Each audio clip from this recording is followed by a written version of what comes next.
प्यारे बच्चों, अभी आपको एक कहानी सुनाई जाएगी।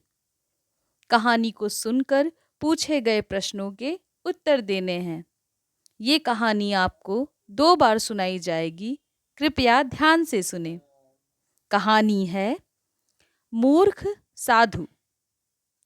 एक गांव में देव शर्मा नामक एक साधु रहता था। वह अपने पैसे को एक पोटली में छुपाकर रखता था। साधु उस पोटली को हमेशा अपने पास रखता था। एक दिन एक ठग की नजर उस पोटली पर पड़ी।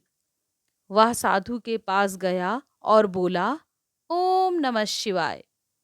गुरुजी, मुझे अपनी शरण में ले लीजिए और मेरा उद्धार कर दीजिए। देव शर्मा ने उसे अपना शिष्य तो बना लिया, पर अपनी पोटली को लेकर वो उस पर भरोसा नहीं करता था। परंतु जल्द ही ठग ने अपनी चापलूसी और चिकनी चुपड़ी बातों से साधु का विश्वास जीत लिया। एक दिन साधु नहाने के लिए नदी के पास रुका। उसने अपने कपड़े और पोटली शिष्य को दिया।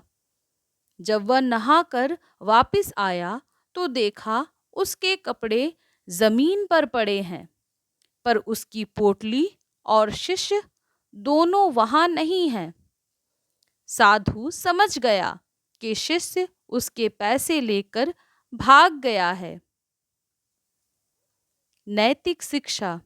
चापलूसों से सावधान रहना चाहिए। मूर्ख साधु। एक गांव में देव शर्मा नामक एक साधु रहता था। वह अपने पैसों को एक पोटली में छुपाकर रखता था। साधु उस पोटली को हमेशा अपने पास रखता था। एक दिन एक ठग की नजर उस पोटली पर पड़ी। वह साधु के पास गया और बोला, ओम नमः शिवाय। गुरुजी, मुझे अपनी शरण में ले लीजिए और मेरा उद्धार कर दीजिए।